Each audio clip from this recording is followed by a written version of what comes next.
everybody know, welcome to the Speaking Up Network, which was founded by Anima Kosai. And we are here to basically build a community of like minded people who are humanitarian oriented, who want a better world, who work in social activism, human resource development, management of other people, various educationists, etc., who want to look at the hard issues of engagement across you could say intersectional, I should say, intersectional activism that happens. So here we are on Clubhouse, but we're also webcasting into Facebook, my personal profile, into LinkedIn, which is through Anima Kosai's personal profile, as well as my YouTube channel called Sarani Sembang. So that's what's happening. It's a simulcast together with Clubhouse. Anima, shall I hand it over to you to kind of like talk about the issue that we're addressing today? Over to you, Anima. I'm Vernon Dunn speaking. Thanks, Vernon. Anima speaking. First of all, I want to acknowledge you because it's always been quite challenging and tricky to get these things out on several channels at the in one go. And as if some of you have been following us for a while, you know, like sometimes we're on LinkedIn, sometimes we're on Clubhouse, and we've been really challenged to try to do it all at one go. It's not easy. So thank you so much, Vernon, for doing that, right? So, and thanks also for introducing the Speaking Up Network. And what we try, we generally appear here same time every week, and, you know, specifically looking at, you know, Rocky, Tony, and Elaine, who've come up here and spoken on stage before. Welcome. And to those of you who are new, welcome. I already got a set topic, whether we're talking about male allyship or whether we're talking about sexual harassment or whether we're talking about racism or climate change, there'll always be something. And sometimes we decide we're going to take a really burning issue that everyone's talking about because it's really connected to what we do, which is speaking up. And I think most of you are very well aware of what transpired last weekend. And while today we're talking about allyship in terms of how to support voices from marginalized communities, this was really inspired or prompted by an event that happened in Malaysia last Friday at a festival, music festival, which was supposed to go on for 3 days, Friday, Saturday, Sunday. And the Friday headline act was the band called the 1975. And I will say that they have been deeply problematic already before they even went on to perform in Malaysia. So I was quite surprised that they were performing, given their somewhat tempestuous conduct in the past. So anyway, the band singer, Matt Healy, while he was there on stage, he was performing. At one point, he was going into what we would call a bit of a drunken stupor. He had been drinking. He was holding an alcohol bottle on stage and ranting and raving. And there's a different opinion. Some people say, yeah, performers are like that. But also, I think if anyone had watched the video, wherever you came from in the world, it looked extremely unprofessional and was, you know, quite insulting for the audience as well. And at one point, he goes on about the fact that there were certain conditions that they had to agree to in order to perform. He didn't know about this, and he was going on about LGBT rights, which I think fair enough. You know, we do recognize that there are problems in Malaysia and in several countries around the world where certain LGBT behavior is illegal, and it makes it very, very hard for the LGBT communities in these countries to be able to openly live the way that and express themselves the way that they want to. We're not even at the stage where we're talking about same-sex marriage, but the very right to exist. So there's some validation in terms of what he said. I think what was quite upsetting was the way in which he did it. So as he was ranting and raving about this, he ends up going to one of his band members.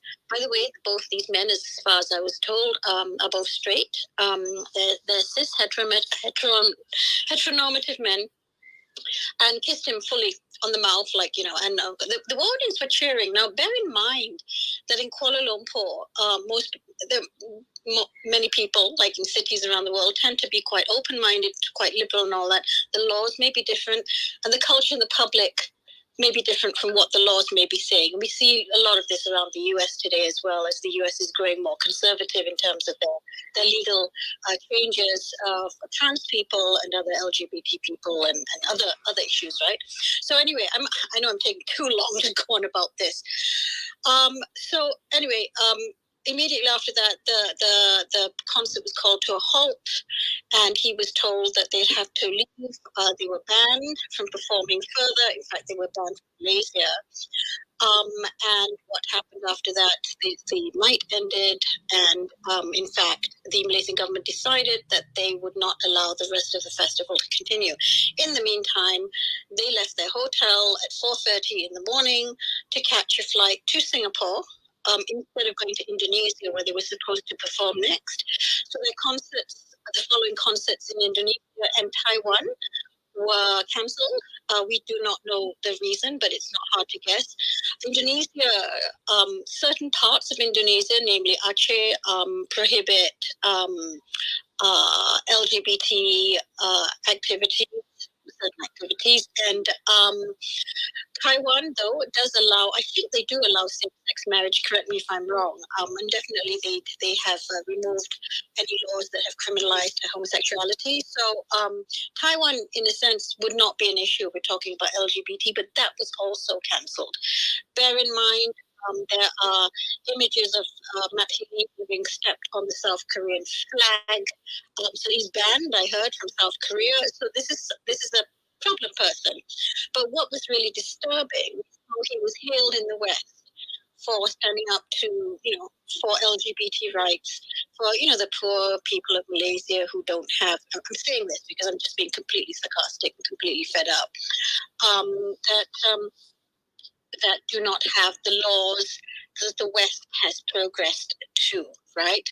So we've seen some really, I think initially quite disturbing headlines from Malaysians and other members, other parts of Asia. Their point of view, it was looking horrific, right? He was hailed as a hero, and it looked like, Malaysia is completely intolerant, and we can talk about that, right? Where is I going to go with this? Okay.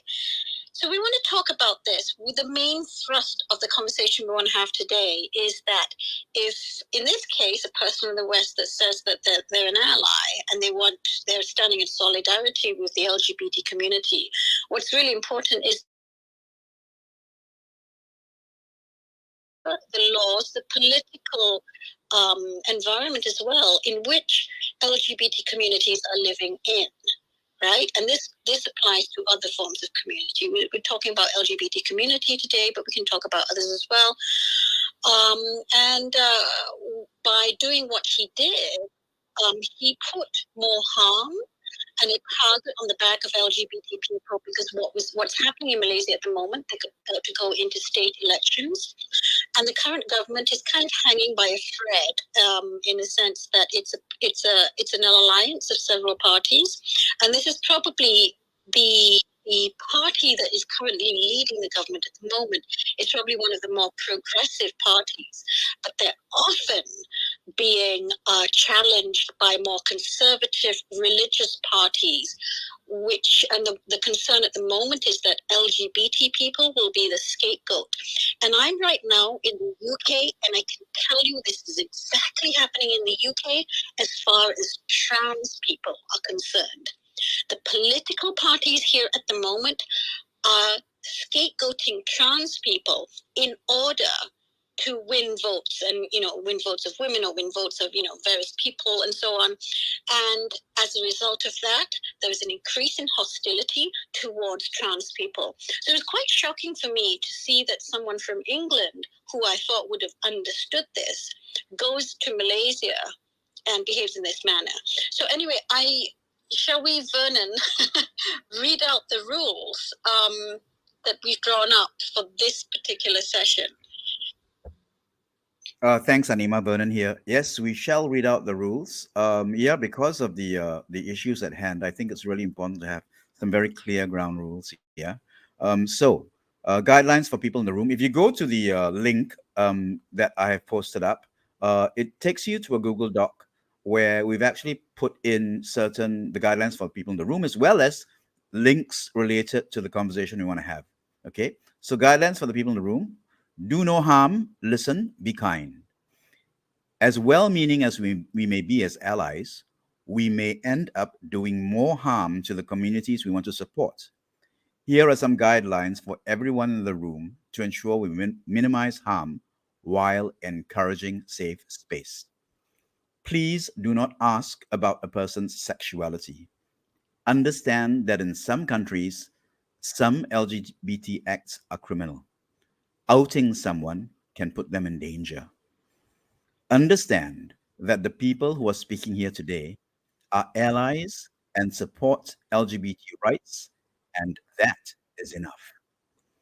No phobic remarks, whether aggressive or passive aggressive, will be tolerated.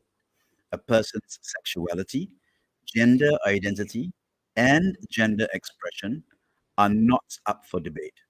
Whatever your personal beliefs, you are not entitled to hurt others. We will remove people who do this from the stage or room. Today, we will prioritize voices from the global south and other communities that are often not heard. We request that Westerners who are here play a listen and learn role in order to be better allies. We welcome your questions and concerns, but at this point, not your opinions about communities which you are not from. We will explain white or Western saviorism if it arises in the room for people to understand its harms. This is not meant to shame anyone, but to help all of us learn from our mistakes in our journey towards meaningful allyship. Now, this was very important for us to put up because one of the tenets of the Speaking Up Network is for us to create environments of psychological safety, meaning people feel free to speak up in all honesty and candor to whatever might be affecting them.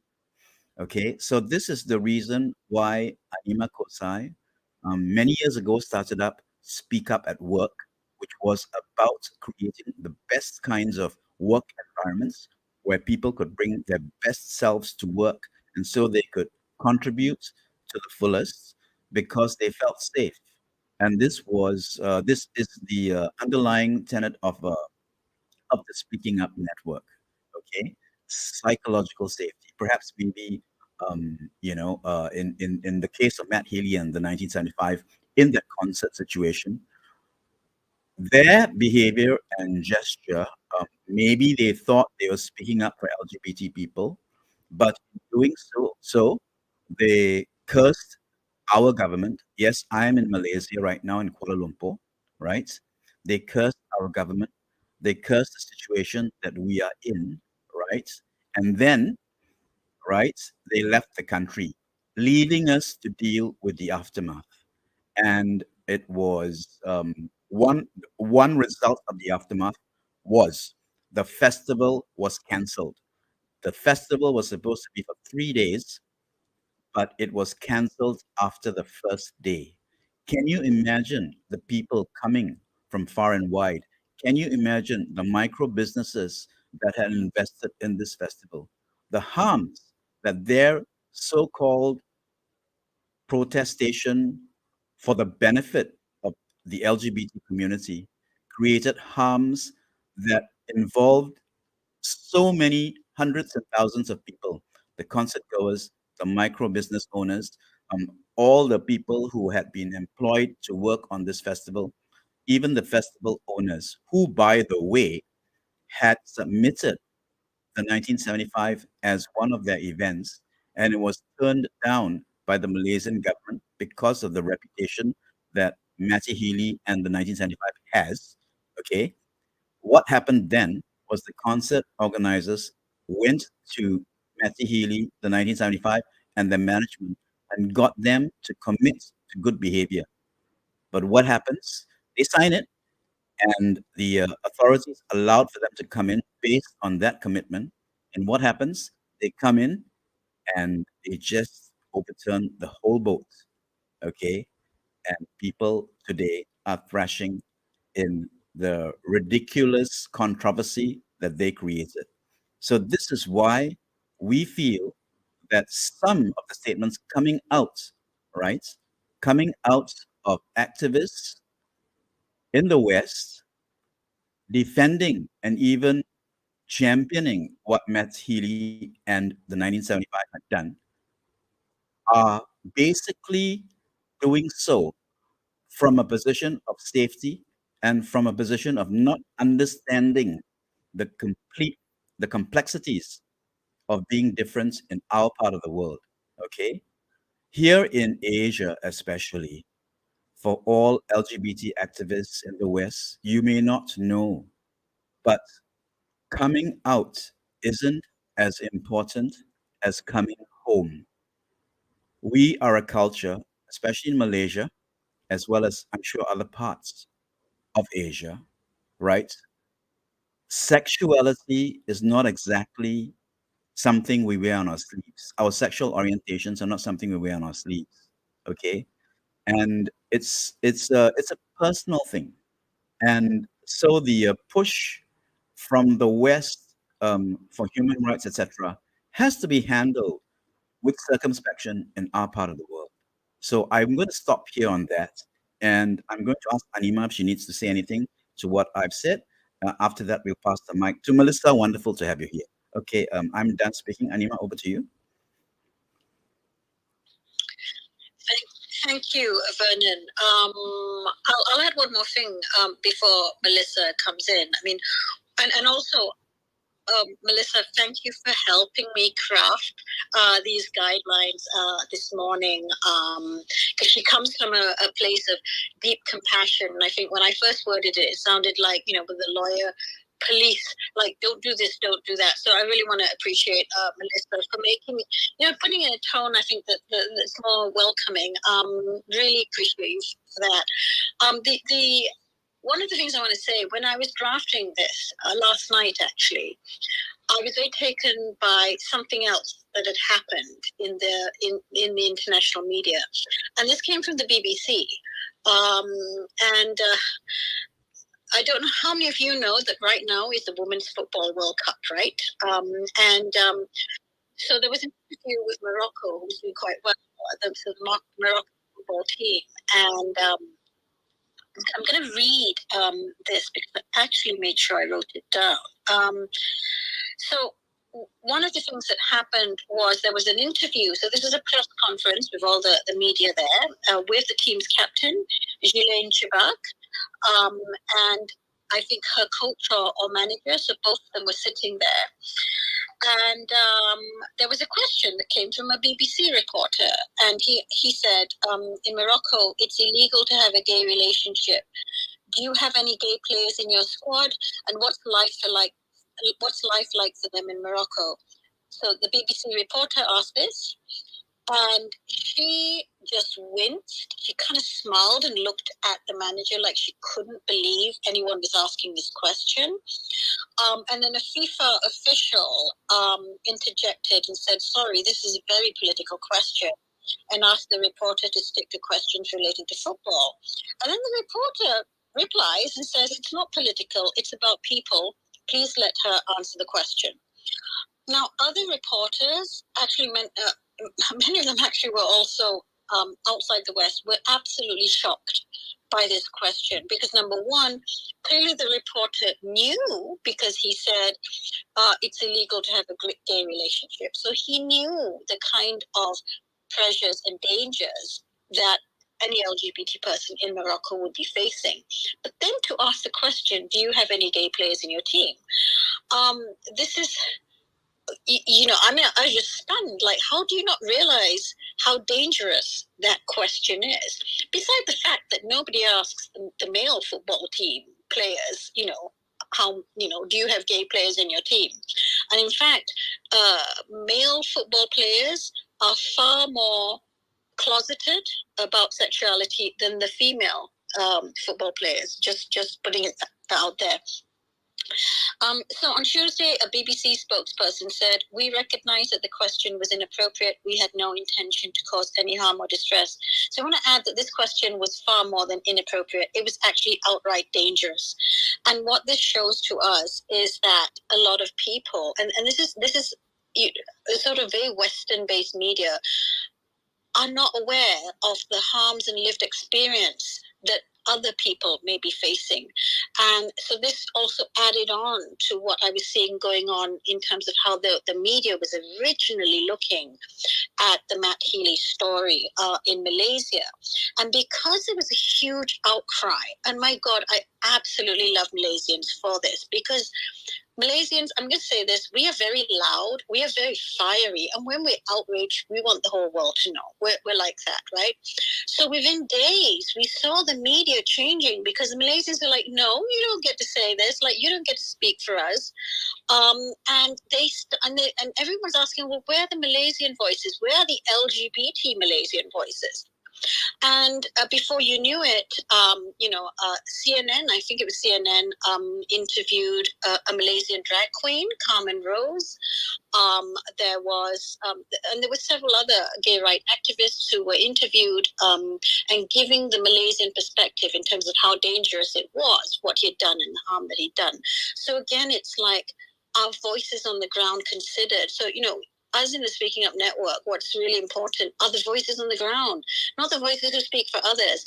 And I have to say that on a personal level, I'm actually watching myself as I say this, because I do have a tendency to speak for others as opposed to allowing or passing the mic for them to speak for themselves. And I think this is something that those of us who consider ourselves in a position of allyship really are in danger of doing, that we're so eager to support a group and so on, that we make it about ourselves as opposed to really listening to the voices and understanding and learning and all that.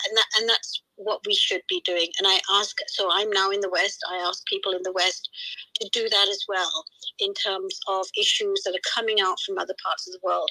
So I'd like to pass on to Melissa now to share her thoughts on this. I'm Annie Milam done speaking. Thank you. Hi, this is Melissa speaking. Please excuse my voice because I'm using it. Anima, thank you for inviting me to be part of this conversation. It's been probably 9 months since I've been on Clubhouse, but I can't imagine a more important and pertinent topic to come back as a Clubhouse to be part of this conversation. For me, I'm in Europe right now, and I only found out about this because of the social media platforms. I saw it blow up on Instagram. I had no idea what was going on, and I just reached out to a few friends at home. And honestly speaking, the first thing I felt when I read about this was I felt very sad. I felt very sad from reading that this happened, that someone ultimately I always like to give people the benefit of the doubt. Someone who spoke up because he has very strong opinions and values about acceptance, perhaps about diversity, wants to use their influence on stage to use their voice, right, to create impact. The problem, of course, is that when we do that, we're kind of like flying our own personal flag when we're led by our egos, is that we do the communities we want to support a disservice, because the most important thing we have to do when we're visiting any country, as you've mentioned, is to gain an understanding of what the culture is there, so that we can ensure that our approach supports the communities rather than minimizes the work that they've already done. And we want to be respectful of each other. We live in this incredible world. We have such diverse culture. And often when we speak out of turn, when we speak without awareness, when we speak without research, without support, without affirmation and validation from the communities who have to live and breathe their fight in the country, then we do them a disservice. And I was already hurt by reading this, and then when I saw the backlash, as you mentioned, Anima, on the Western media, it infuriated me. But what makes me sad is that we're fighting. People are having these conversations and fighting about, what should I say, freedom of expression, freedom of choice. And when we fight, we are doing no service to anybody, because when we're fighting, nobody is actually listening. All we're doing is we're hearing what we want to say as individuals in retaliation to the other. We're on attack. We're in attack mode, and we're in survival mode.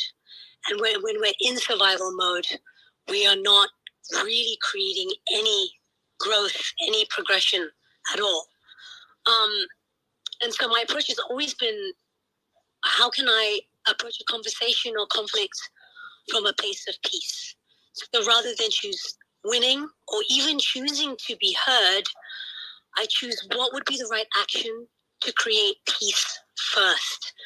When our nervous system comes out of that sympathetic, out of that fight or flight and survival mode, and we come into a place of feeling safe and restful and restored and grounded, we are in a far more powerful place to listen and to discern and decide what are the right words, what is the right course of action to communicate the message that we want to deliver to people in a way that has impact, and in a way that it really comes from a place of love in the heart. And this may sound hippie-ish, this may sound that it comes from a place of love, because it is, and love always rules. So coming from a place of fighting and defense mode and survival mode only propagates more fighting and more warring, and we already know the mess that we're in the world on all levels comes from fighting and from being in defense mode. So the fact that you're having this room right now, Anima and Vernon, it's great to have you, to see you too. I think it's very important. We need to change our approach in times of conflict and in conversations of conflict. Thank you for giving me the opportunity to share what's on my heart right now, and also to give you a bit of feedback on the rules. I mean, we could go deeper with that. I don't even like to use the word rules anymore. There's certain words in my vocabulary that I don't use anymore. Being strict, having rules. I prefer to set intentions. I prefer to lay out what boundaries are so that people can feel safe to show up as they are with their opinions, because at the end of the day, we know what we know.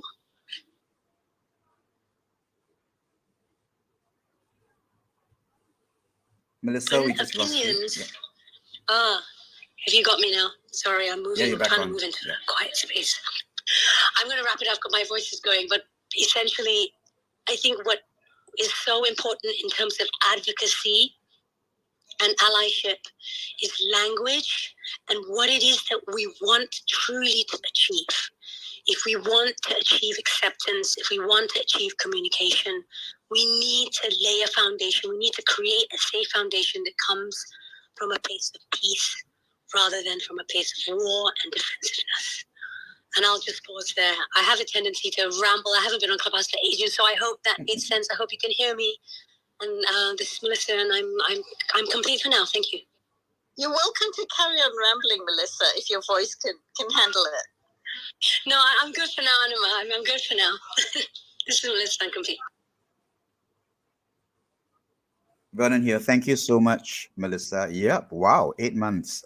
Yes. Always wonderful to have you in the room, and you speak with such depth and compassion, and really appreciate it. Thank you so much.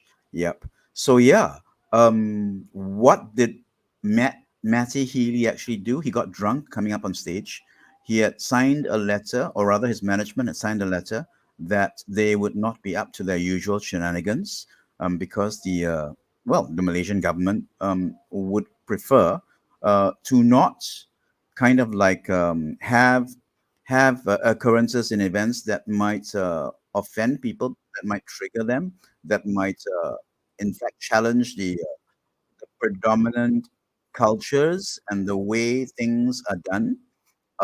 This is very Asian, right? We do, in a way, try to, well, maybe more Malaysian than Asian. I would say that, we are located in a part of the world where it is known as Nusantara, and basically it's a maritime community of various people from different parts of Southeast Asia merging and assimilating and fusing and marrying into and doing all kinds of things.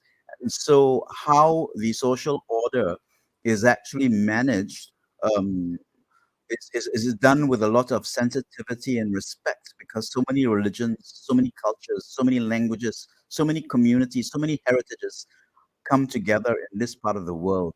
And so for a person to come from somewhere else, and in a way assert a position in a manner that is seen as not too something that we're not too used to, right? It does trigger different kinds of responses. And of course, if you do see the concert, what was shown in terms of video, the moment Matty Healy started to do stuff which was very, very, very negative and destructive, the audience just went into silence. So he should have read the room and he should not have carried on.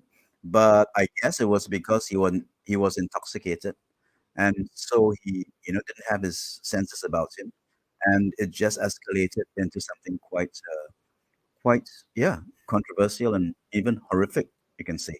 Yep. So that was we've got the link up on above the page here, where you can actually read Anima's outlining of what happened, and the how the Western media actually handled reported the incident at the first go. And of course, when they did so, the reference point was Western culture itself, completely forgetting, that things are done kind of differently in our part of the world and should be managed with circumspection and with a regard for how a messaging or a communication or a positioning might have its effects in our part of the world. So yes, this is what it's all about. The room is open. We've got a hands up from LJ here, who has I wonder, actually. sorry, Mhm. Vernon, Yep. I wonder if you want to reread the room, I'm not going to Yeah, say because we've got rules, more people The here, right? guidelines. Yeah, the guidelines. the Do you want to guidelines. reread them because there are new people who've come in since Yep, sure. reset? Yeah, thanks. Okay, so these are the guidelines that we've come up with. Some of you might feel, that perhaps maybe it might be difficult to take to, but we, in a way, request for you to be respectful, because this is how we do things here. We're respectful. Okay, guidelines for people in the room. It's there in the link above. Do no harm. Listen. Be kind. As well meaning as we may be as allies, we may end up doing more harm to the communities we want to support. Here are some guidelines for everyone in the room to ensure we minimize harm while encouraging safe space. Please do not ask about a person's sexuality. Understand that in some countries, some LGBT acts are criminal. Outing someone can put them in danger. Understand that the people who are speaking here today are allies and support LGBT rights, and that is enough. No phobic remarks, whether aggressive or passive aggressive, will be tolerated. A person's sexuality, gender identity, and gender expression are not up for debate. Whatever your personal beliefs, you are not entitled to hurt others. We will remove people who do this from the stage or room. Today, we will prioritize voices from the global south and other communities that are often not heard. We request that Westerners who are here play a listen and learn role in order to be better allies. We welcome your questions and concerns. but not your opinions about communities which you are not from. We will explain white or Western saviorism if it arises in the room, for people to understand its harms. This is not meant to shame anyone, but to help all of us learn from our mistakes in our journey towards meaningful allyship. So that is the how we would like to run the rooms. And for any of those people, in the room right now on the floor, if you'd like to come up on stage to share an opinion on the conversation we're having, uh, please do. Share experiences, speak to what the room is all about. Yep. And I hope we will all be respectful to each other. Yeah. So I'm going to invite LJ up. If people have looked at the back chat, LJ has, pointed out certain things. So maybe LJ may like to speak to some of those. Okay, LJ, Vernon here, over to you. Yeah, I thought those rules were actually quite interesting. I think that there's some contradictory statements within the context of the rules, which, I think even the rules kind of like, to me, really give a very... Sorry, LJ, we're not debating on the rules. Is there something you'd like to say on the topic? Thank you.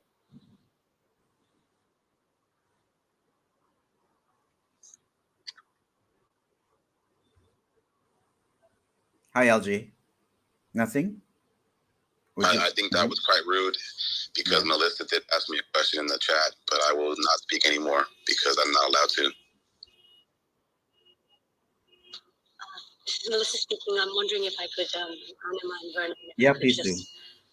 Address for context. I understand that we're not here to debate the rules, but what I understand is LJ just requires a little bit of clarification because I think perhaps, LJ, do I understand correctly that you might find some of these boundaries a little bit confusing? You mentioned them contradictory, which if anything is contradictory to me, means they're confusing, and I'd love the opportunity to just clarify. If you feel that's in alignment, Anima, I would love to do that. If it's not, I totally understand. Yes, I understand it as well. It's up to her. All right, go ahead. Okay, this is Melissa speaking. So LJ, I saw in the chat that you felt that these statements were contradictory. To quote, "We welcome your questions and concerns, but not your opinions about communities which you are not from."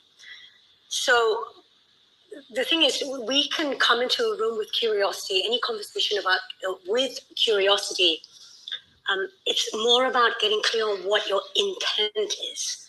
So if you want to speak about a community from which you're not from, because you want to learn more, and because you have a question about it. So for example, this is my understanding of the situation, but I'm not sure, and I'm clear whether or not this is honoring or respectful, then that is a question that is welcome. Does that clarify things for you, LJ? No, the second statement that was stated was that, so basically, if you're not from a community, you can't speak about it. But then you will speak about white and Western civilization, which if you're not from that community, then you can't speak about it. That's contradictory. Well, we're speaking from a place of authority, because if you know anything about the Speak Up Network, this is a part of what their mission is, which is to create education. And when I say we, I'm speaking specifically about Anima and Vernon. They are moderators, they are key members, they are founders of this club. Well, Anima is the founder of the club, so she speaks from a place of authority. I understand where you're coming from. We're not inviting other people to speak on this, but as leaders of this room, as hosts of this room and moderators of this room, there is an authority from which the moderators speak from. I hope that clarifies things for you. Yeah, so if you're not from the Western culture, you guys are allowed to speak about it, but people that are not from your culture can't speak about your culture. Got it.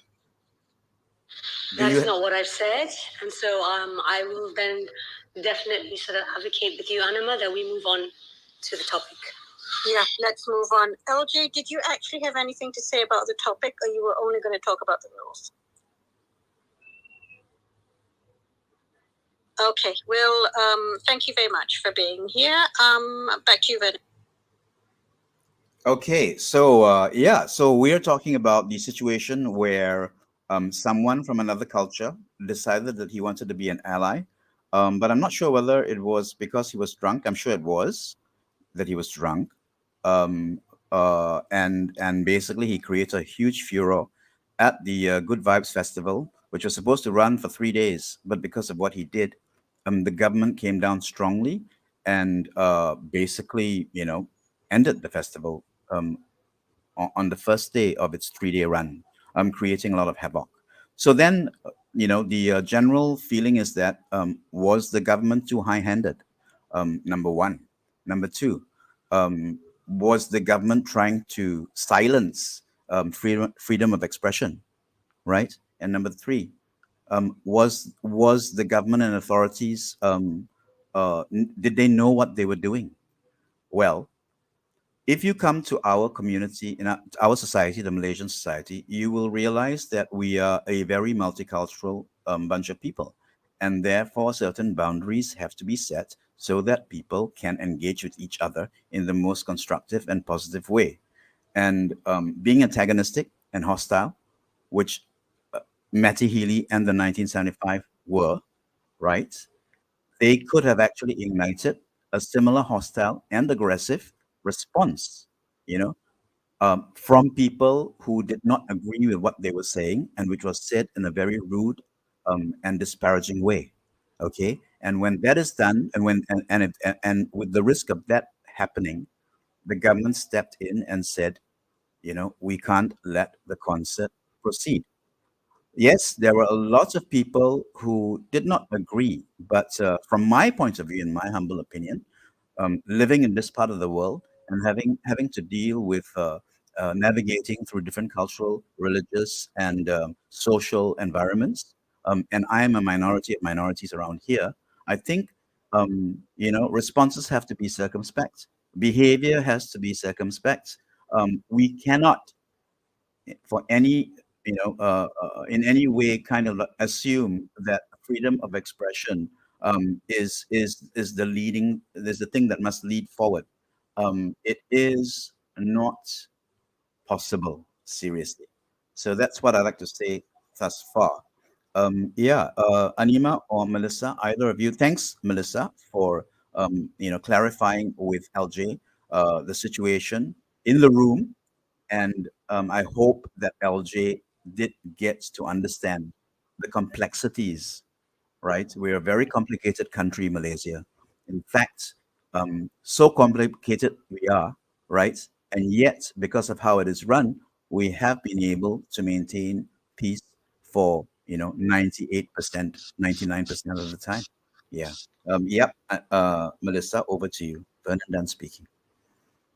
Or were you applauding? I wasn't sure. This is Melissa speaking. I was furiously applauding, Vernon, that's all. Thank you. Thank you.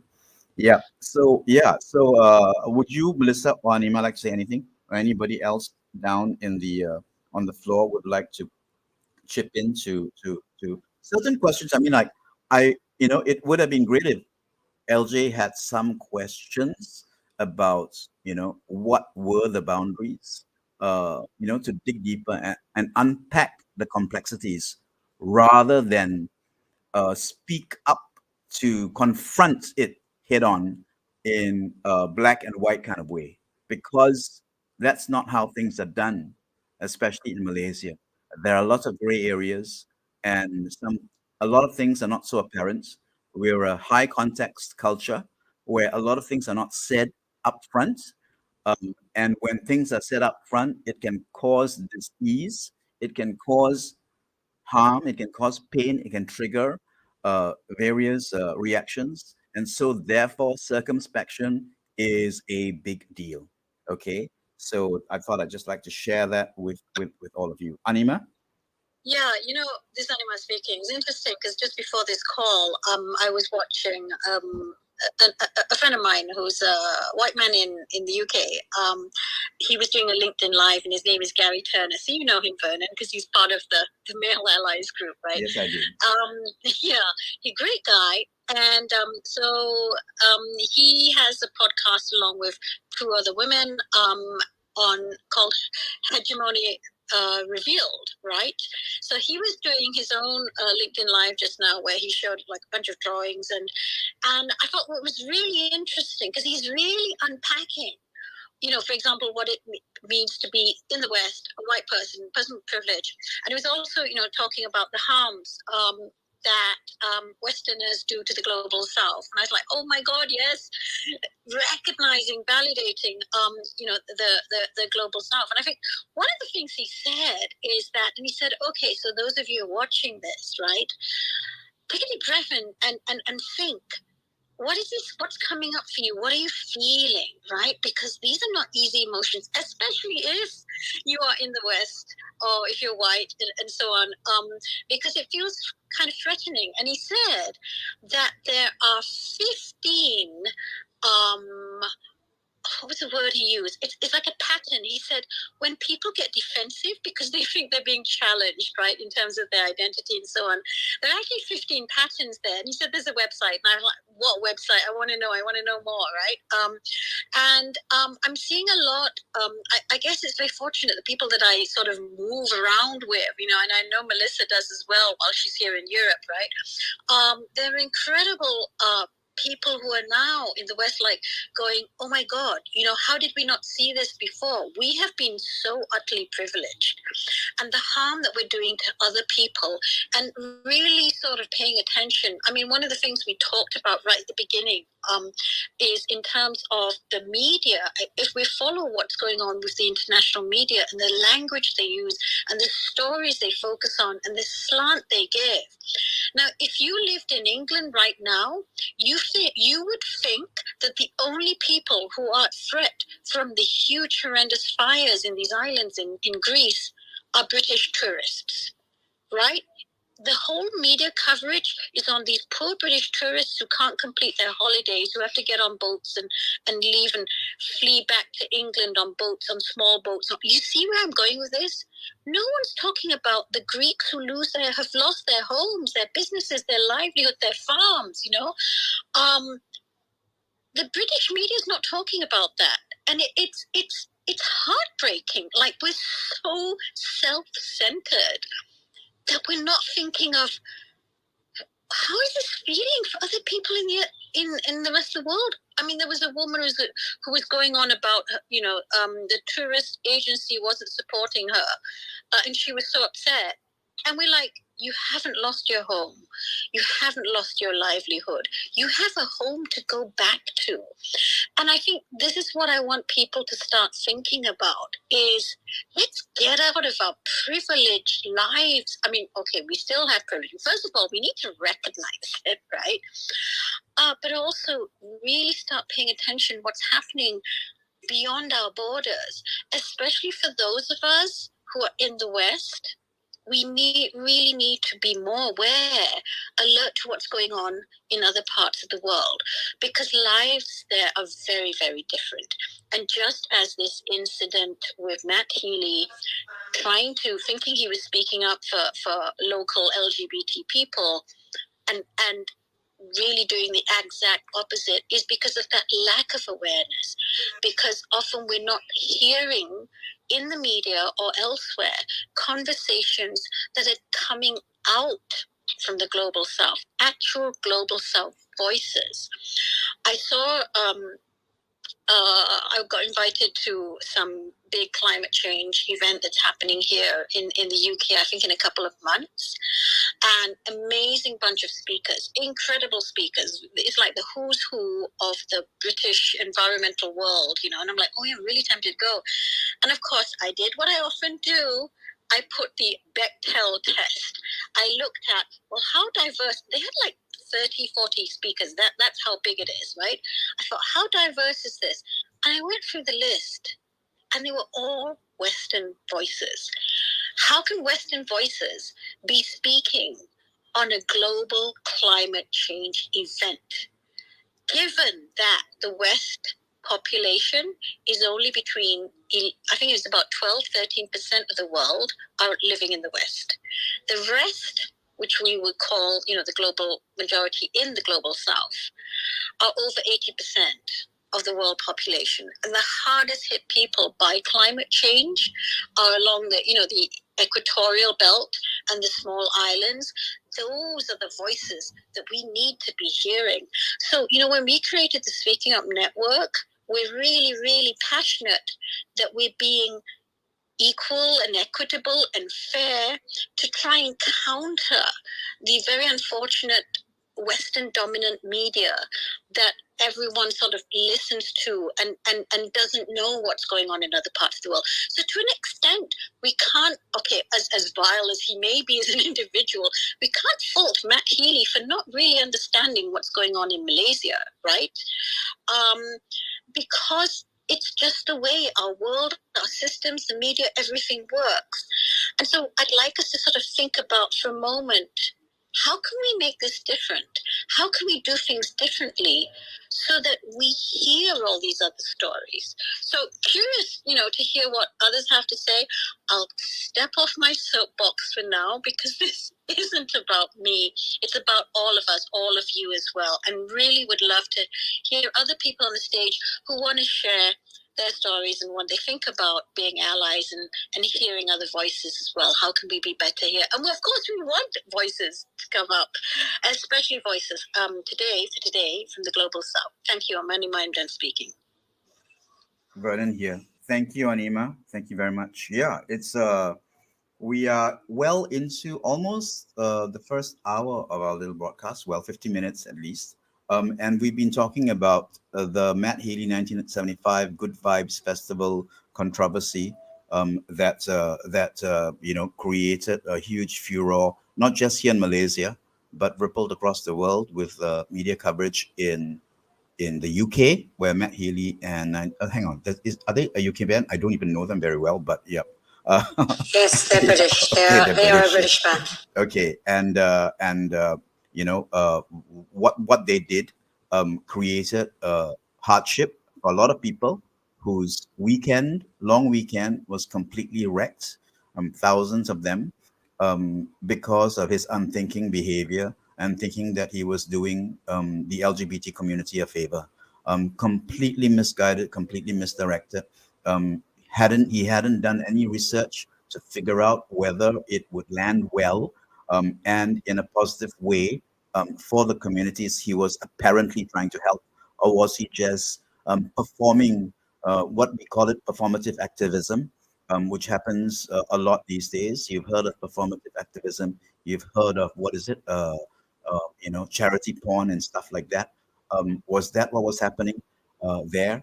Yeah, voices from marginalized communities and allyship is something that we want to promote through the Speaking Up Network, which is about creating platforms and enabling voices that often don't get heard, are often on the periphery, and that's what we try to do here. Yeah, if anybody would like to come up on stage, please raise your hands. Anima or Melissa, either of you would like to contribute? Hey, this is Melissa speaking. What I'd like to add to the conversation is that we need to meet people where they are. I think something that's been, at least from my awareness, what's been overlooked is that if we talk about, in this case, LGBT community and what is against the law in a country, we have to remember that Malaysia was a British colony and that the laws and the rules that we learned, we inherited from being a British colony. And as Great Britain, this great country, has progressed over the decades and found more freedom, found more acceptance, and widened their awareness, that as a young country, we are on our own timeline. We are on our own timeline. We're in a different space right now to where Great Britain is now.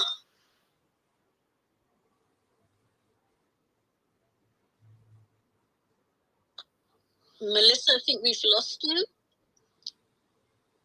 She moved around. Can you hear her, Vernon? No, I can't hear her. Melissa, where are you? You're back. Can you hear me? We lost you for about 30 seconds. You lost me. What was the last thing you heard? You said where Great Britain is right now.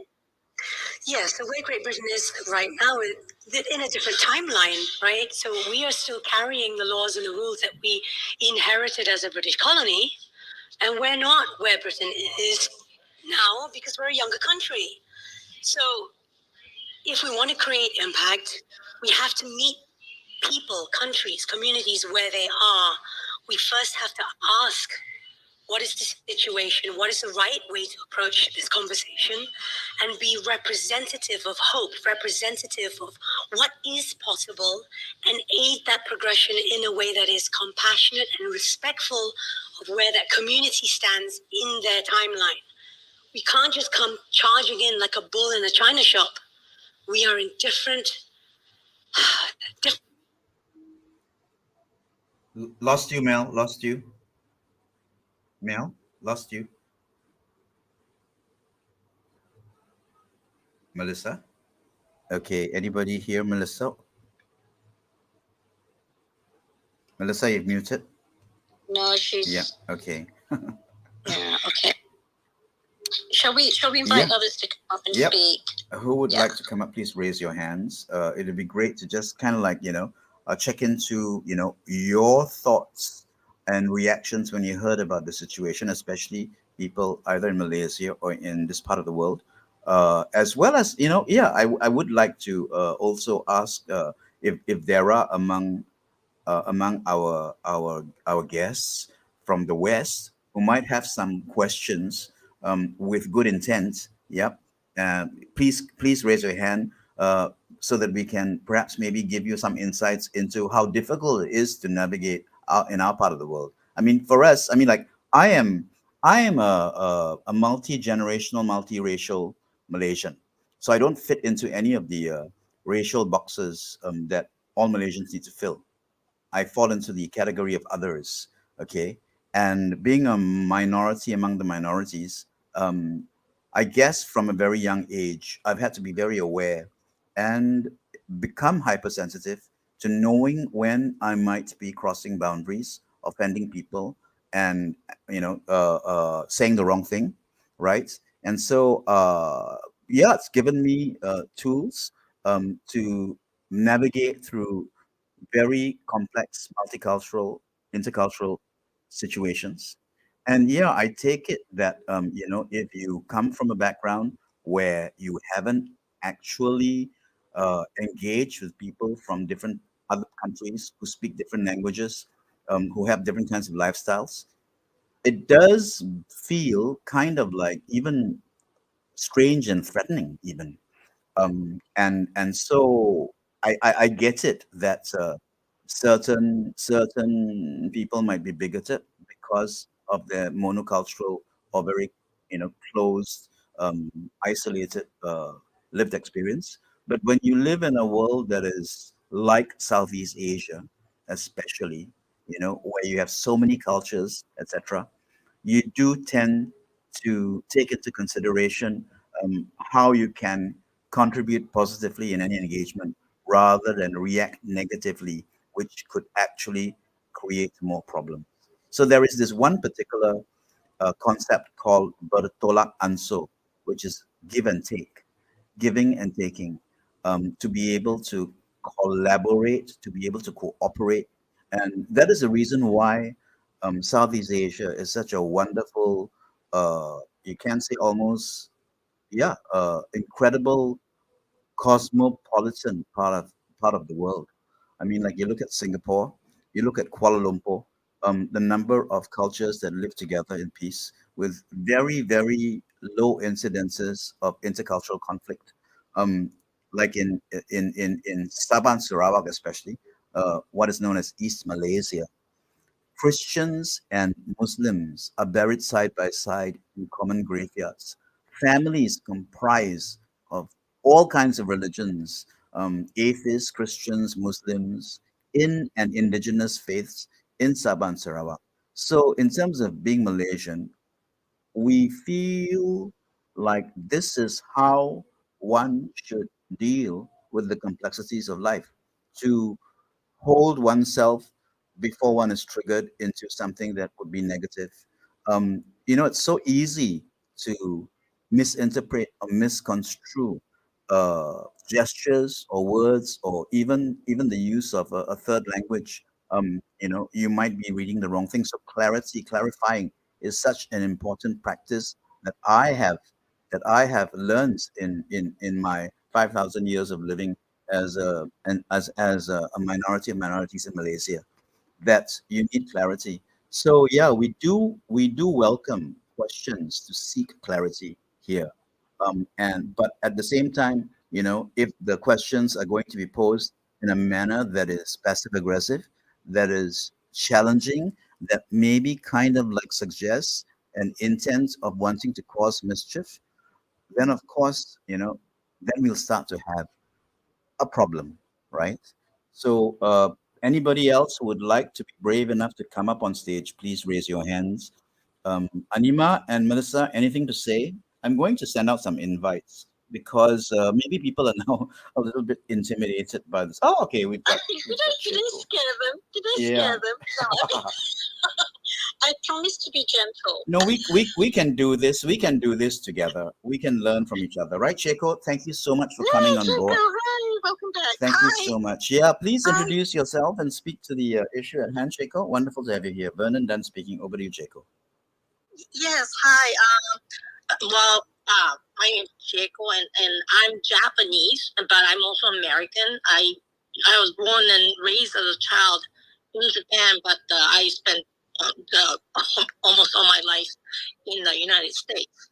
And just 5 years ago, I came back to Japan, and so I live in Japan right now. And then I wasn't sure exactly what you guys were. Wanted to talk about. Was it about the global warming, or was it about the Western countries just I guess speaking a lot about that issue versus the rest of the world is just not be listened to kind of thing. But now, like Fernando was saying about how the Malaysia is such a country in the Southeast Asian countries are rather like a peaceful and living together without having all kinds of conflicts and hatred or whatever. And I just found that topic interesting because I used to live in Seattle, Washington, and Seattle is just kind of unique in a way that 30% of the population is Asian, and then the rest is mostly white. But it's so Asians aren't that much of a minority there, compared to other states in the states. And there are so many different kinds of Asians. All kinds of countries and cultures. And I actually had an opportunity to work closely with them because I was a counselor for the Asian communities for some years. And to be honest with you, my observation or my own personal experiences was that there are a great difference in values or customs or the habits, or I don't know, or even communication styles among the Asians, and there were a whole lot of similarities, and so I don't know if it was because we're all in America, or how is it different that when you live in Malaysia or the Southeast Asia, how do you get along that well is my question.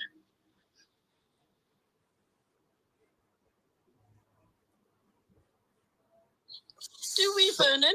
Sorry about that. Yeah, I couldn't find my mute button because I was looking at Checo's profile to get a better idea of you, Checo. Thank you for your question. Well, if you ask me, I think it's about having an open mindset. Looking for the positive sides of strange things that happen. I mean, like in the movie Everything Everywhere All at Once. The husband says, when you don't know what's going on, be kind. When you don't know what's going on, be kind. So start with kindness. And I think that's why maybe Southeast Asians, even Asians, smile a lot. Yeah, be kind.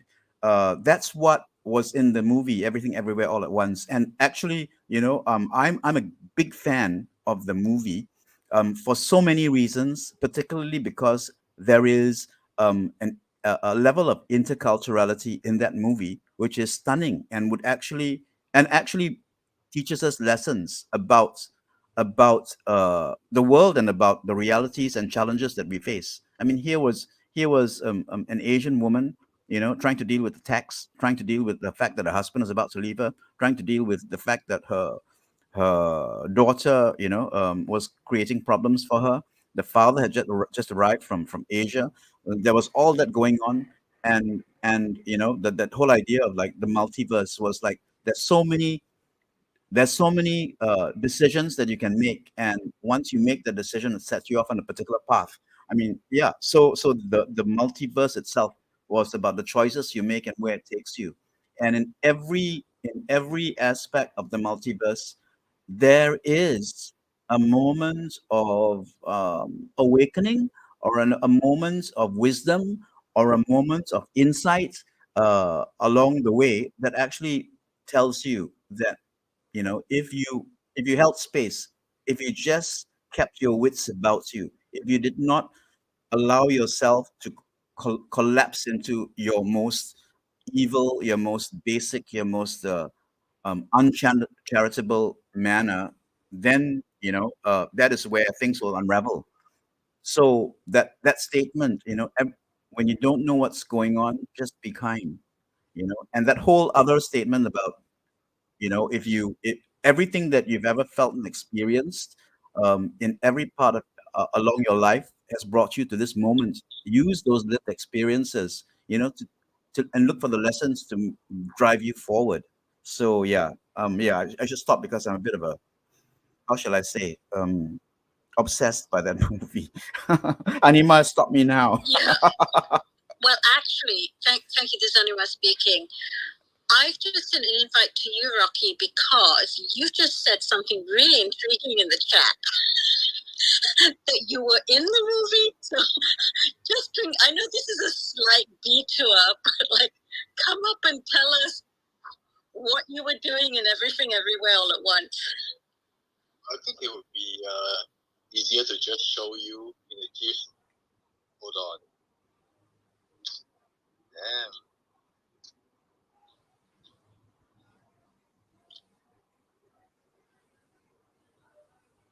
I kind of like know what Rock. Hang on. Yeah. Just look at his profile picture. Yeah, The Rock. So that's what he How did I means. not realize? Oh my God, I can't believe I fell for that one. Okay, Rocky, so yes. Oh, there we are. I thought that was one of the best scenes. One of the best scenes in the film, actually. So, but you know what's interesting? Because I remember you, Vernon, telling me that it was kind of Michelle Yeoh's idea not to have voiced dialogue, and instead it was entirely subtitled. Yeah, correct. And this goes back to, I suppose, the Asian culture, and maybe Michelle Yeoh herself being Malaysian. There was a Malaysianness about it, because I think there's a I'm trying to remember the Malay word, but there's a very big subtlety in the way that Malaysians speak, which is you say one thing, but there's an undertone, there's something else that's there, but it's not expressly verbalized in that way, right? High culture. High context culture. It's called high context culture, yeah. So I give you an example. So like this, all the Malays know this, right? So if you bump into someone that you've not seen in a long time, and you look at them, and you say like, "Wah," okay, I'm gonna say this in Malay first, okay? "Wah, say hi, yeah, nampak," which basically means, now literally it means, "Wow, you look so healthy." Actually, what it means is, "Oh my God, you've put on weight." Right? Exactly. That's so I don't know if you knew that, Rocky, but it's understood. But you can't, if someone said that to you, you can't then turn around and be all upset. You gotta play along, right? And this is what we call wayang kulit, right? With shadow play. and you just sort of like laugh, yeah, and then you say something in return, which is actually also another dig, but to a person who may not really understand the culture thinks like, oh, they're having a really nice, happy conversation, but oh my God, the slightest barbs. I would say the Malays are very high in terms of wit. And it's kind, which is why they get British wit. They really understand British wit because it's very similar. Except I think the Malays, now I know the word, kata kias, right? Kias means something that's hidden. And so kata kias is you speak in a hidden way. So what you say and what you actually mean are two different things, and it's generally only someone from the same culture who gets it. And I think it's really clever and it's very beautiful in a sense to witness. The challenge, though, is that when people from a different culture are listening to this or part of it, they completely don't get it. And I've fallen for that as well. And I think this is because I've not been as deeply embedded. I'm not wholly Malay. And so there were often, I'd be sitting amongst Malays and they say something and I'd be sitting there thinking, I think they mean something else, but I'm not sure what, right? And then they'd laugh at me because I'm so naive and, oblivious to it, right? Which was kind of nice innocence that I had.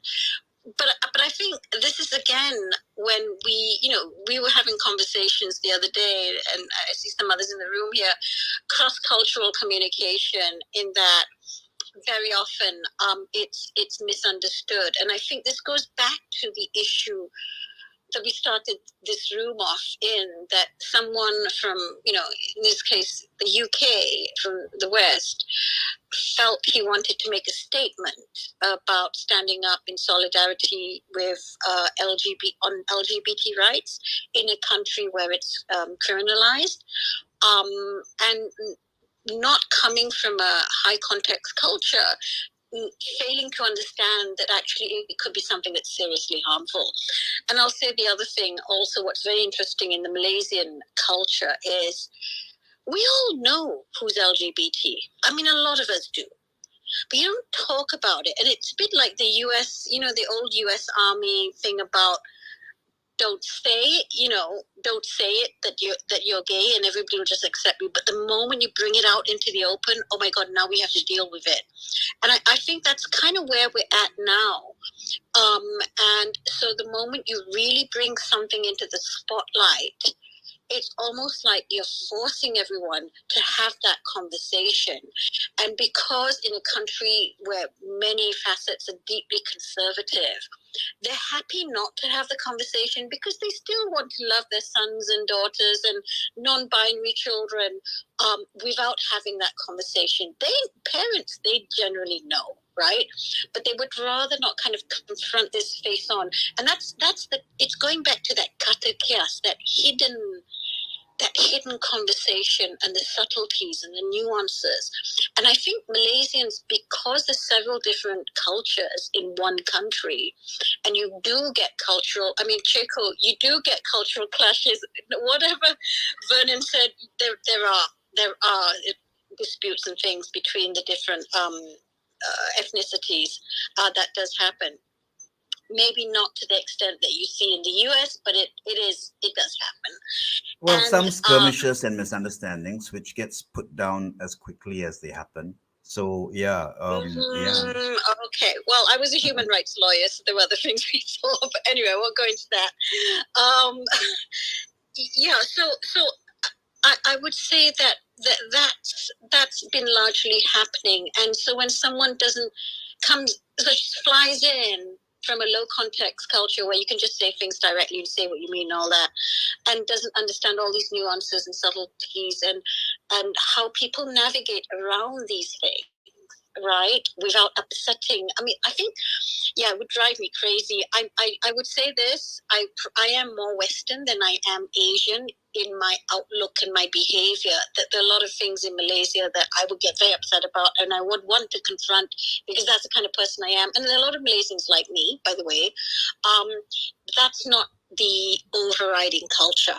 which actually is more like, let's make peace, let's be peaceful around it. And I would be like, no, we need to talk about it. But it's actually, it can be harmful. So wanted to say that and hand it back. And I now see Sheila has joined. Back to you, Vernon. Thank you. Anima done speaking. Vernon here. Thanks a lot, Anima. Yeah.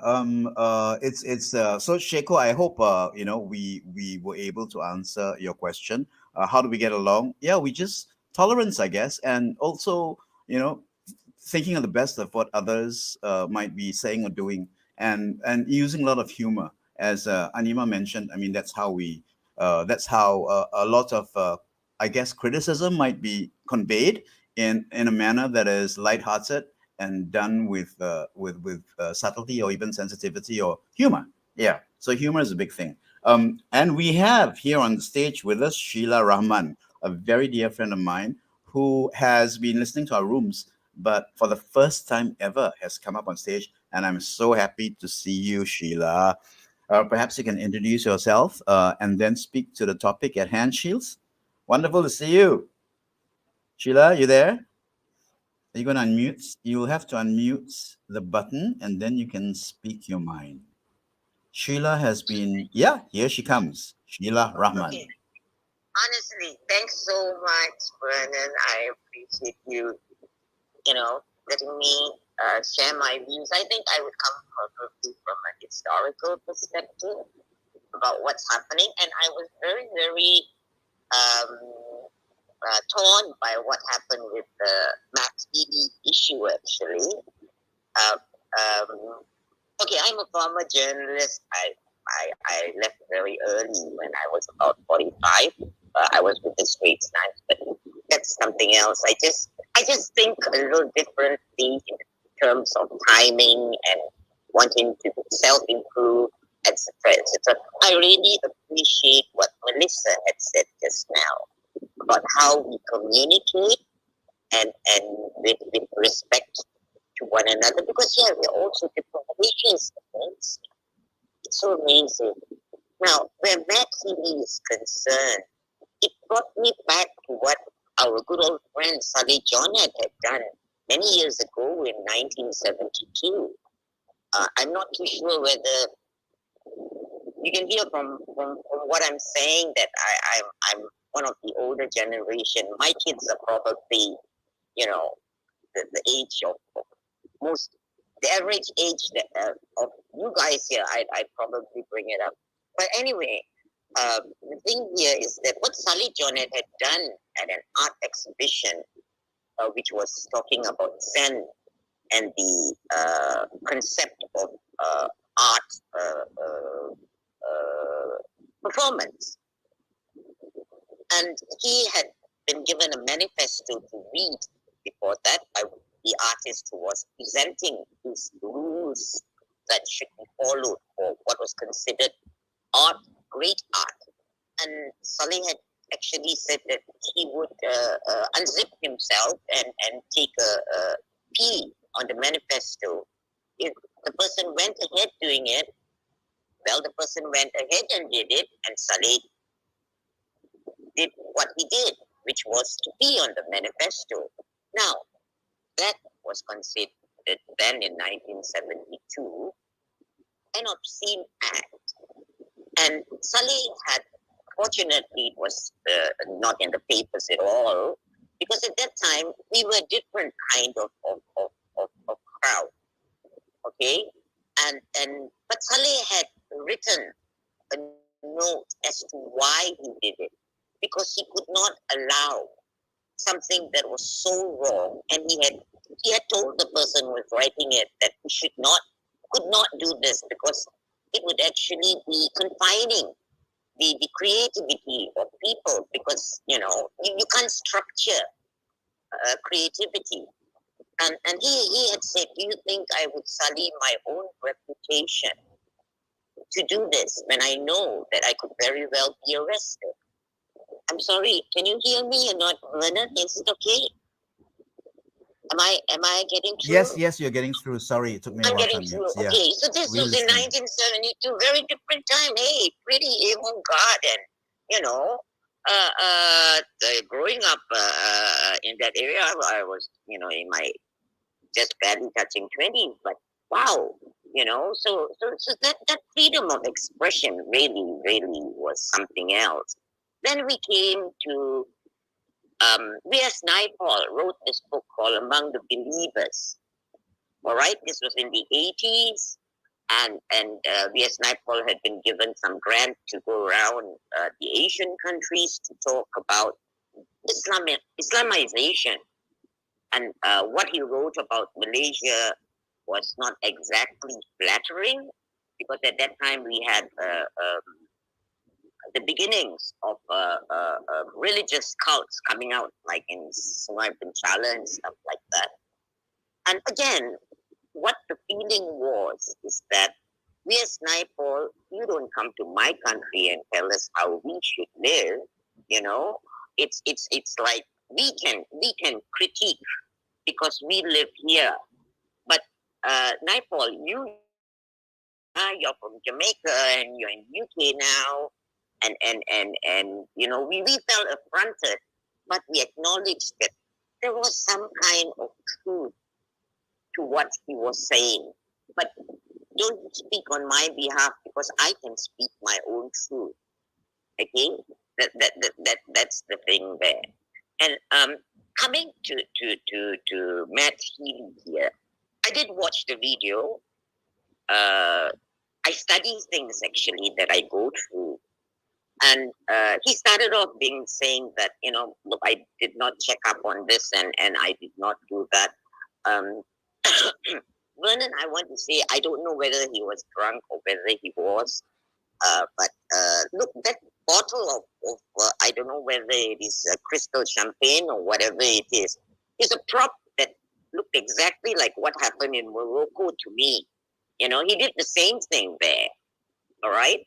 And he's known for this performative art. And yes, the thing here is the guys who had invited him, right, was supposed to go through. There's an entertainment licensing agency, and Matt Healy's stunts, performative arts, and doing this kind of thing is legendary.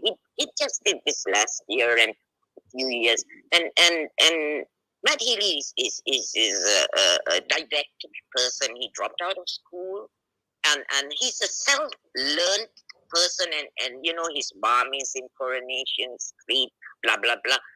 Quite an individual person, and contrary to lots of opinion that 1975 is, the music is the 2-bit band. They've won British awards and BAFTA awards, even. I'm not sure whether it's BAFTA or whatever it is. But their last album, Speaking in a Foreign Language. We lost you, Sheila? Hello? Okay. Acclaim, actually. Rolling Stone, right? Sorry? We lost you for a bit there. Could you repeat what you just said? About their latest album last year? Yeah, just repeat what you just said. Yeah, but anyway, that's okay. I want to say that these are not unintelligent young people. Okay, they're not just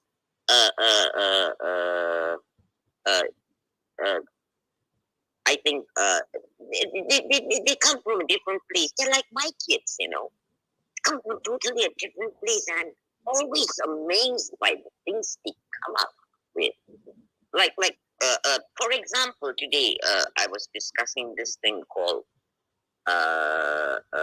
distance DP, distance power distance PD.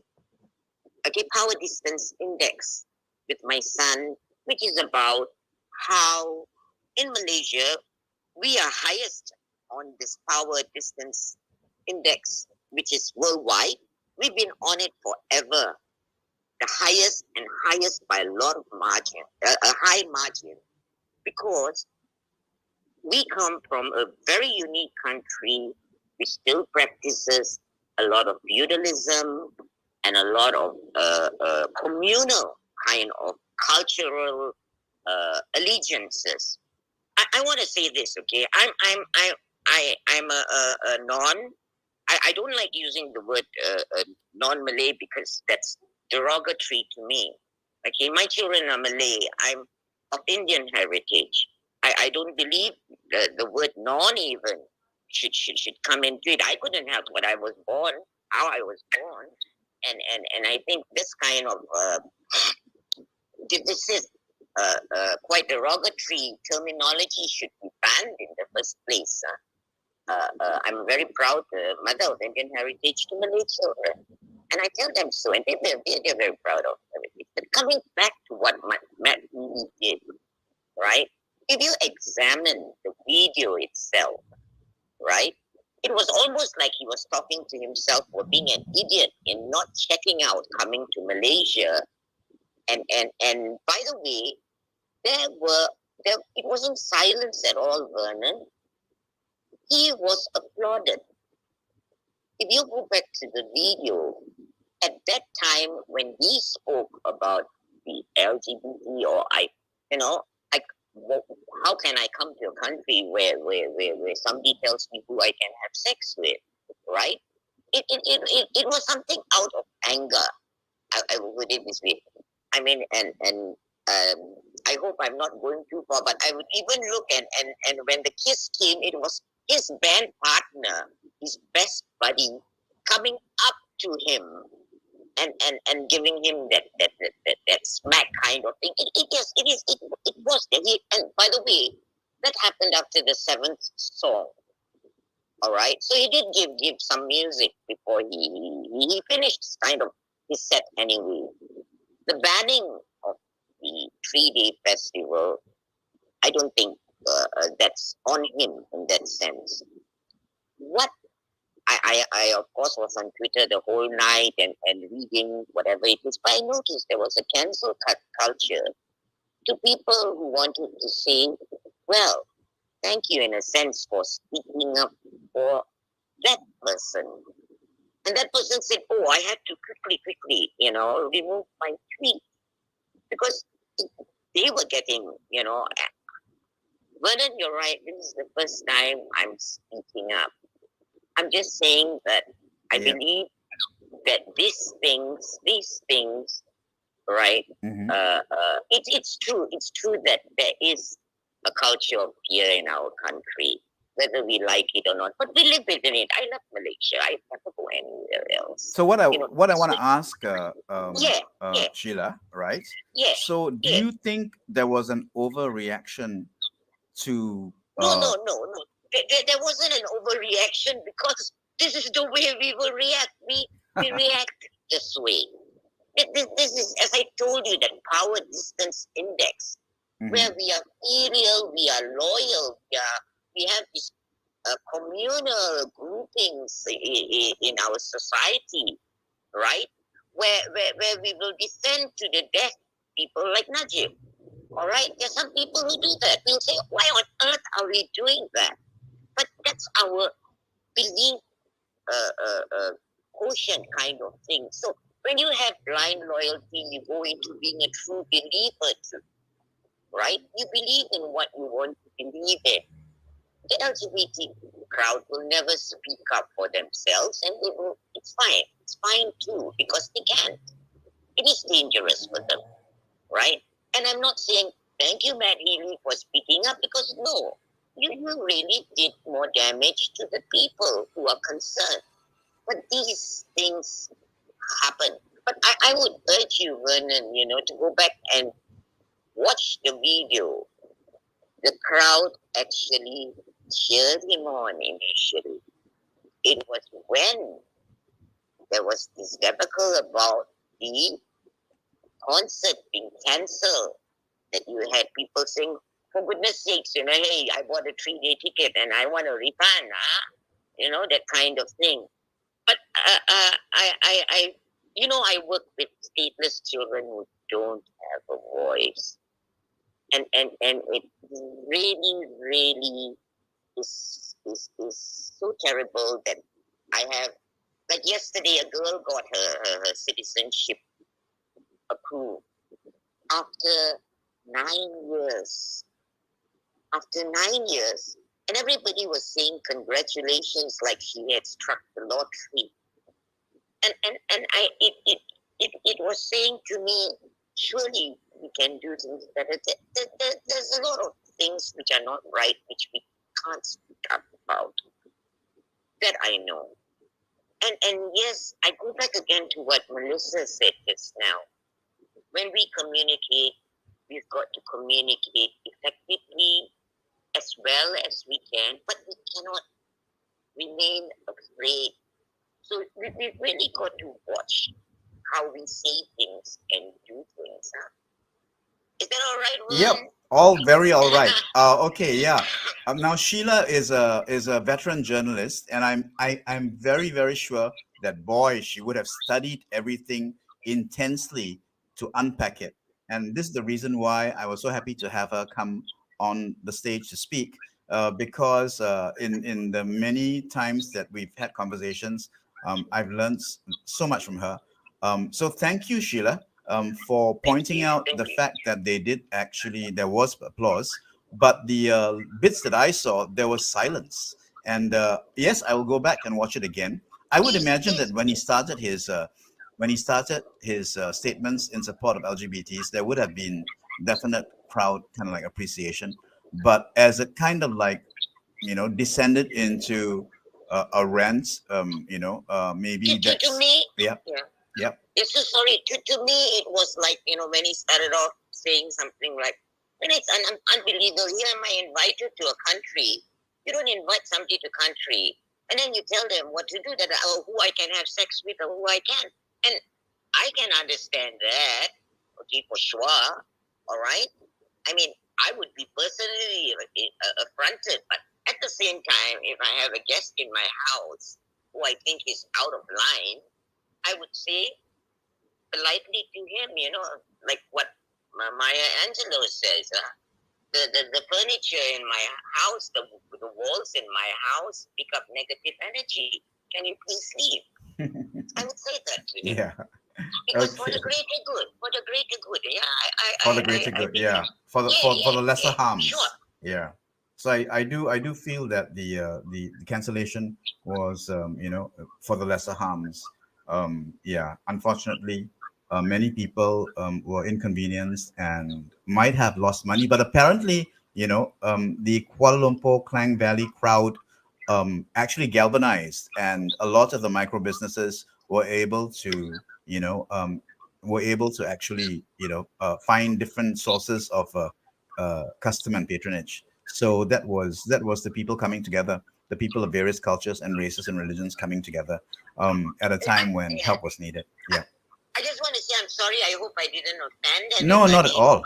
By what I was saying. Not at all. For me, it's history, and I just believe that things can be better said at Yes. any time, because Yes. we don't intentionally want to offend. Yes. Yeah. Okay. Thanks, Sheila. Thank you very much Thank for your you. inputs. Yeah. I really appreciate it, and hope you'll come up again and share your thoughts. Yeah. Okay. Thank All you. right. We'll see. Okay, Sheila Rahman, veteran, journalist. She used to be editor of, I think, Sunday Mail, if I'm not mistaken. Yeah. Long time ago. Yeah. Okay, thank you.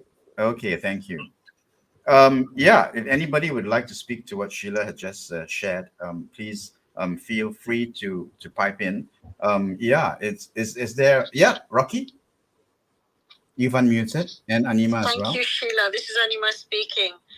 I really like when you started and you said you don't like the term non-Malay, because I felt it to be very, it's like, how can anybody be a anything, non-Malay, non-Muslim, non-Westerner, non-white, which is why rather than say what we're not, we should say what we are, so thank you for that. And I know the term, particularly the terms non-Malay and non-Muslim, are very, very rampantly used, widely used in Malaysia, right? But it basically describes, you're not something as opposed to you are something. And the other thing I think that is a little bit harmful, well, we're just talking about this, is this concept of dan lain or others. So you are either Malay, Chinese, Indian, or others.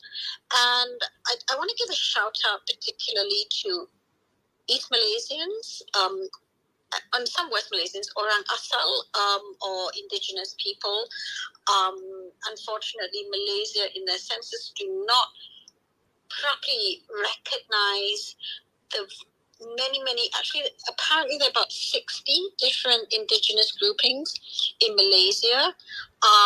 But this is not widely talked about or celebrated, at least by the government. And I think this is very important, because I know more East Malaysians now in particular are speaking up for recognition about, their own culture and who they are, and not to be lumped under a broader term of, let's say, Bumi Putra or even Malay, when that's not what they are.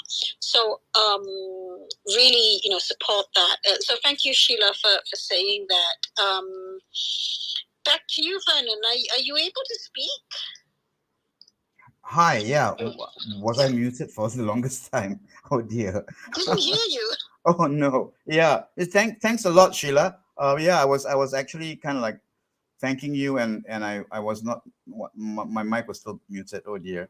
But yeah, thank you so much, Sheila. I really appreciate you, and your points of view always been very interesting. I did mention, I don't know whether I said that Sheila is a veteran media person, and actually has enabled some very interesting voices. The artist that she mentioned was Saleh bin Jonit. He was one of our most incredible writers, poets. Yeah, he wrote poetry. He wrote essays. He was the enfant terrible of Malaysian literary scene. He passed away, and Sheila single-handedly, actually got all his writings together from the columns that he had in the newspaper where she worked for. She also champions Eric Pires, a photographer, who recently, actually right now, has an exhibition running at the National Art Gallery. So yeah, so Sheila is very much a cultural enabler, as well as an enabler of, yeah. And by the way, for those who may know of Amir Muhammad, one of the forces of nature in our cultural scene, Sheila was the one who actually recognized him and gave him a column in the newspapers when he was, I think, like 16 years old or something. And he was very popular. And today, Amir Muhammad is, good God, publisher, film producer, and doing a lot of stuff that really pushes the Malaysian contemporary art and culture scene forward. Yeah. So thank you, Sheila. Really love you for all that you've done. Such an Thank enabler. you so Yeah. I, Yeah. I Thank didn't you know so how much. to. I didn't know how to put up my hand. I'm sorry. No, I'm all not good. very good at this. I'm touching 70, okay, next year. But I really don't know how to put up my hand, and all these things are. Okay. I'm aware. Let me But teach you. You just put your finger on your avatar and hold it there, and then a whole bunch of emojis will come up. Yeah. Okay. Yeah. Great. So now you know, right? Put your hand on your avatar, hold it there, put your finger on your avatar for a while, and all the emojis will come up, and then you pick one. Can you see it? Yeah. Okay. Well, send us a high five now. Come on, you can do it, girl. You can do it. Yep. Put your hand on your avatar. High five. Ah, like that. Yeah. Oh, well, there you go. High five, okay. Well done. Well done. I'm so sorry. Okay, great. Thanks. Yeah. Just wanted Thank to you. say, I love the word you used, which was enabler. Yes. That's been what I feel in anything I do. Yes. To enable, because it's so light and dancing. Isn't it? Yeah. Even if it makes a difference to one person. Of course, I'd like to make a difference to so many, like in the stateless fraternity that I concentrate on because of the 5 kids I have. Yep. I see, I live with their pains. I live with their sorrows. Yeah, just to let everybody know, Sheila basically took in a family of 5 children, stateless children, whom she saw wandering in the streets, and they are now being sent to school. They've been with you through the pandemic, right? Amazing stuff. Thank you very much, Sheila. Bless you. Open. I mean, when you met them and you bought ice cream for the kids and whatnot, but no, it's I think the invisibles that sometimes convent girl, you know, you put yourself in somebody else's shoes, walk around a bit, you know. That's the empathy, I think. But altruism has its limits too. But I'll just say that empathy is really important. You know, what you said just now about being kind rather than being, you know, it's better to be kind rather than to be always right. That kind of Absolutely thing. right. Yeah. Absolutely. So I think if we think out our actions rather than just be too impetuous and you know, it's important enough. If we have time, I never have time anyway, but you know, I think it becomes second nature. Yeah. It does, and you know, carpe diem. Yes. Thanks so much for having me and Yeah. and, Thanks, you Sheila. know, See you sharing. another day on another Okay, stage thanks on so another much. topic. Yep. Okay. Thank you, Sheila. This is Anima speaking, and I want to say what you know what Vernon has been saying about you, what you've been sharing. When we're talking about allyship that matters, I think you've been demonstrating that. So whether it's in terms of giving space to Ami Muhammad, right, and look at him now, you know, and also the refugee children, sorry, the stateless children you were talking about. This is where, you know, you have given space for them so that they can be the incredible people that they are and will become, will grow up into, right? And that's more of what we want to see happening. To me, that's what allyship that matters looks like. So instead of perhaps I think the old-fashioned way, we didn't really talk about white saviorism, but that's what white saviorism is actually trying to speak for people as opposed to letting them speak for themselves. And the fact that you had given someone a column, so his own voice comes through. You know, these are very powerful acts of allyship. And this is what I would love to see more of us doing. So thank you so much, Sheila, for showing that to us so that we can learn, you know, from people like you. So really, really honored to have you here today. Thank you. Haha, she knows how to do emojis now. Very good. Okay. Okay. So we have been going on for what is it now? A while, right? An hour and 41 minutes. Yeah. Anybody on the floor who would like to come up, raise your hands. Meanwhile, I'll pass the mic for a last round robin with Melissa and Rocky before anybody else come up, and maybe we might call it a night. Yeah, Melissa, any last words? Anything that you'd like to share based on what you've heard, and or any new ideas and insights? Melissa? Oops, is she there? Okay, Rocky, you want to take over the mic while we find out if Melissa is able to? Sure. I was actually joking with a couple of my Malaysian friends last night, and I was basically saying, you know, if Matt Healy performed in Singapore, he's not going to do the same thing here because this is not illegal here anymore, so it's no longer edgy. Yeah, that was a stupid joke, but anyway. Ah, I see what you mean. Yeah. Yeah, and in addition, I kind of see what LJ, where LJ was coming from earlier.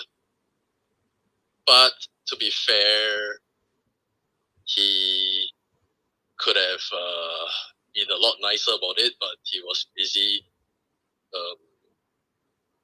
proving the stereotype right. Yes. So anyway, yeah. Okay. I'm done. Thanks, Rocky. Good to see you. Hope to see you again. Yeah. Melissa, are you there? Nope. Nope. Michael, you've been quiet. I presume that you're busy, probably on a train ride somewhere, like you are normally at about this time. Yeah. I'm sure we have invited you up, right? So I'm assuming that you can't come up. So on that note, Anima, any last words? I was Anima speaking. I was just putting in our Speak Up Champions chat, like we never know where these conversations are going to veer to. And at one point we were talking, Sheila was talking about VS Naipaul, and this is what's always really pleasant about these conversations. Vern and I go into them thinking, okay, we're going to talk about this, and this is what's folk are going to talk about this, and this is what's going to happen. And I don't know why I have this blind optimism that that's always the case, because 100% of the time I'm almost wrong, right? But in a really beautiful way, because we have people come in and say the most incredible things, and we get to learn from them as well, and that's what I like about the community, right? So whether people are joining us here on Speak Up Chats or the other forums that we sometimes have, it's always a great sort of learning opportunity for me. Most definitely, and from the feedback I get, from others who join in and listen too. I mean, quite a number who left early. They've already put in the chat. They thanked us, and then I also get, Vern and I also get DMs as well.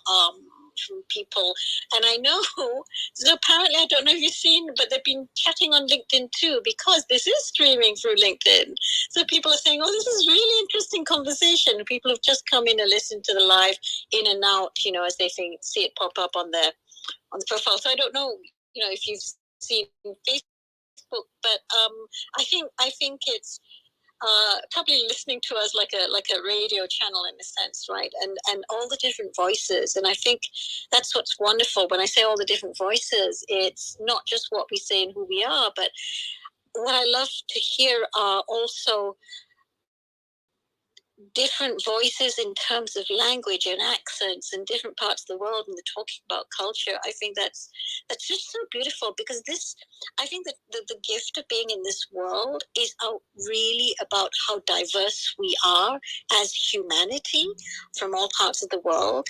And this is what I'd love us to be celebrating. And if anything, what this incident, with the 1975 has shown is that there are voices from various parts of the world saying, hang on, hear us. This is our story. This is our reality. We want to be heard. And I think I see the media shifting a little bit, or they definitely shifted on this story because Malaysians were so loud, right? But I think they're shifting on other stories too. And there is more of an awareness, although I would say they're a little bit slow to change, but there's more of awareness that, okay, we're not really diverse. We're not really covering all the voices that we should be. We're not really reaching out and speaking to people on the ground, because how would they know who to speak to if they're not from that country, right?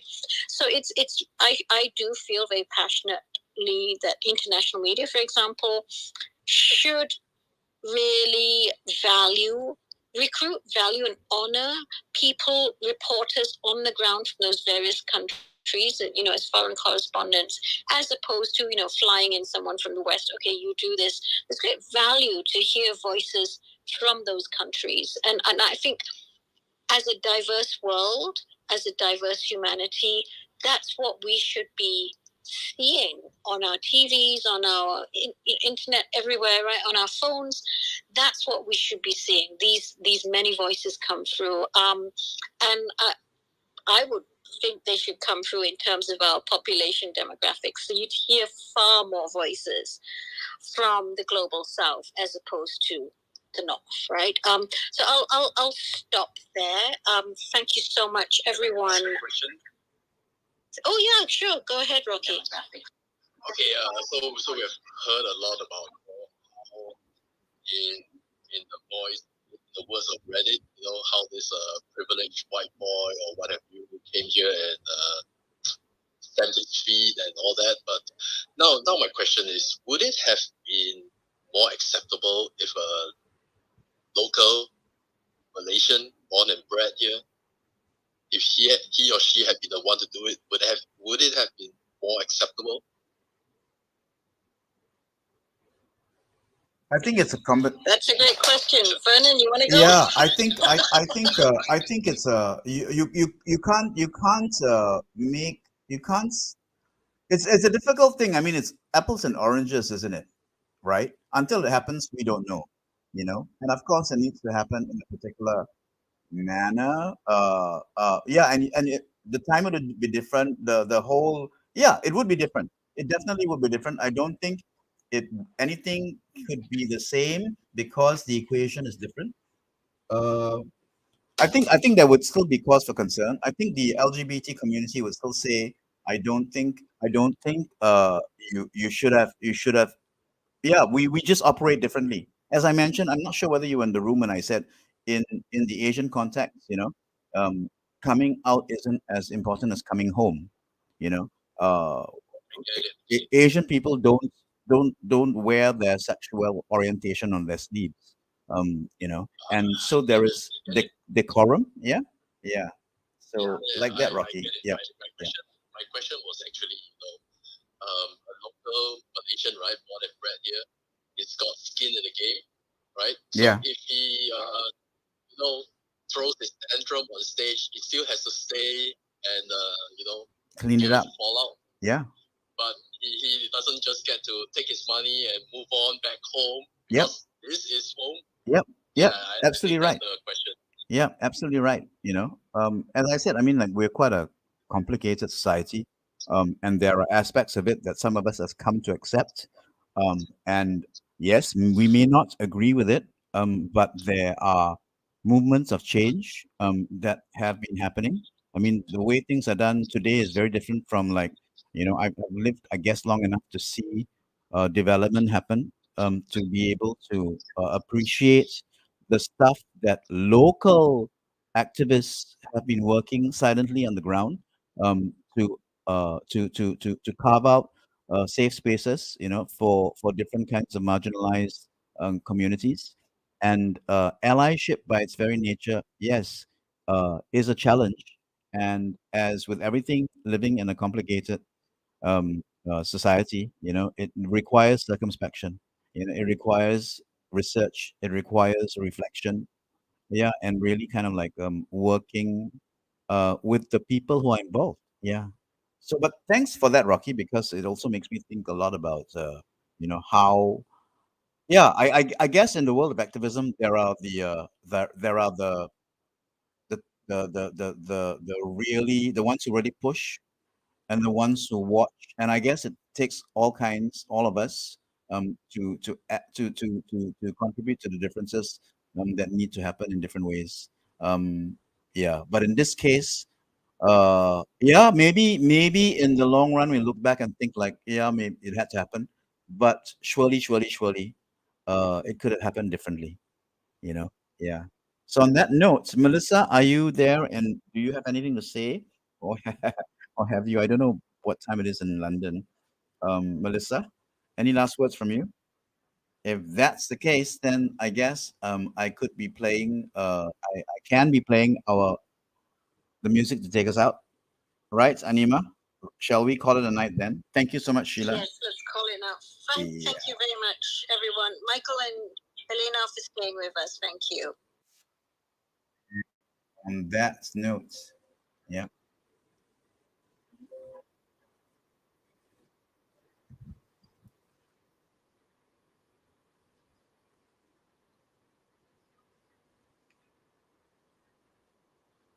I think you can't play it because you're streaming LinkedIn, right? So you have feedback. Yeah. Not to worry. Let's just close the room and thank you everyone for joining us. So we're most likely at the same time next week. We don't know yet what topic it is. I mean, I've been telling Vernon, let's talk about Barbie, the movie. Other than that, so that's your homework. If you have watched the movie, find it. Okay, good night. You're gonna watch it? No, I don't think I'm going to watch it. I watched it together. There's so much pink there. Oh my God. Are you gonna be in the theater too? Because everyone wears pink. There's a dress code. Scotch tell you. It's a fun film just to have a great time. So okay. Good night and good evening, good afternoon, wherever you are in the world. Thank you so much. Till next time. Goodbye. Hey, good night, everybody.